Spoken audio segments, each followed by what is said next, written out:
দেশের বিভিন্ন জেলায় ঘন ঘন লোডশেডিংয়ে অতিষ্ঠ জনজীবন। তীব্র গরমে ভোগান্তি আরও বেড়েছে। শহরের তুলনায় গ্রামাঞ্চলে লোডশেডিং আরও বেশি। স্থানীয়রা বলছেন, কোথাও কোথাও দিনের বেশিরভাগ সময়ই বিদ্যুৎ থাকছে না, রেহাই নেই রাতেও।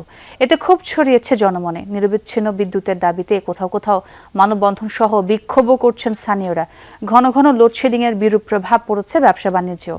কলকারখানায় ব্যাহত হচ্ছে উৎপাদন। লোডশেডিংয়ের কারণে কোল্ড স্টোরেজে নষ্ট হচ্ছে সংরক্ষণ করা আলু। স্থানীয় বিদ্যুৎ বিভাগের কর্মকর্তারা জানিয়েছেন, চাহিদার তুলনায় সরবরাহ অনেক কম থাকায় ঘন ঘন লোডশেডিং হচ্ছে।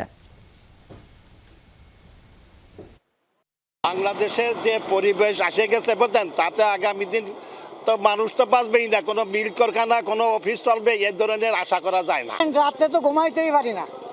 দ্বিতীয় কথা, ছেলেমেয়ের পড়ালেখার ক্ষতি হচ্ছে, কারেন্টে এত ডিস্টার্ব দিচ্ছে। 10 মিনিট বিদ্যুৎ থাকে, আধা ঘন্টা বিদ্যুৎ থাকে না, এবং রাতের বেলা মানুষ ঘুমাইতে পারে না। যাচ্ছে আসতেছে, লাইনের কোনো নাই, বিদ্যুতের কোনো ডিসিপ্লিন নাই। লোডশেডিংয়ে অতিষ্ঠ জনজীবন। আমরা একটু নওগাঁর খবরটা জেনে আসতে চাই সহকর্মী শফিক ছোটনের মাধ্যমে। শফিক, লোডশেডিংয়ের প্রভাব কতটা পড়েছে জনজীবনে, জানাবেন বিস্তারিত। ছোঁয়া লোডশেডিংয়ের প্রভাব দারুণভাবে ব্যাহত হয়েছে জনজীবন, সেই সাথে কলকারখানার উৎপাদনও ব্যাহত হয়েছে। গত প্রায় 15 দিন ধরে একেবারে ওষ্ঠাগত জীবন। এই তীব্র গরম তাপদাহের মধ্যে বিদ্যুৎ থাকছে না, বিশেষ করে রাতের বেলা যখন বিদ্যুৎ থাকছে না, তখন মানুষের যে অবর্ণনীয় কষ্ট সেটি কিন্তু ফুটে উঠছে। আজকে অবশ্য কিছুটা পরিবর্তন আমরা লক্ষ্য করছি।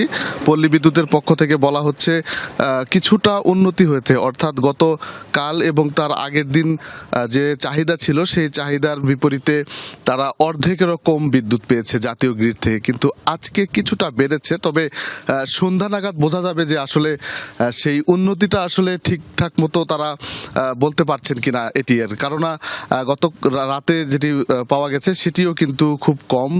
চাহিদা ছিল প্রায় 9 মেগাওয়াটের মতো, সেখানে বিদ্যুৎ পাওয়া গেছে 6 মেগাওয়াট। এরকম আমরা এই স্টেশনে এসে শুনেছি। আমি এই মুহূর্তে বদলগাছি পল্লী বিদ্যুৎ একটি স্টেশনে রয়েছে। এখানকার কর্মকর্তারা বলছেন, গত কয়েকদিন ধরে আসলে যে পরিস্থিতি বিরাজ করেছে সেটি আসলে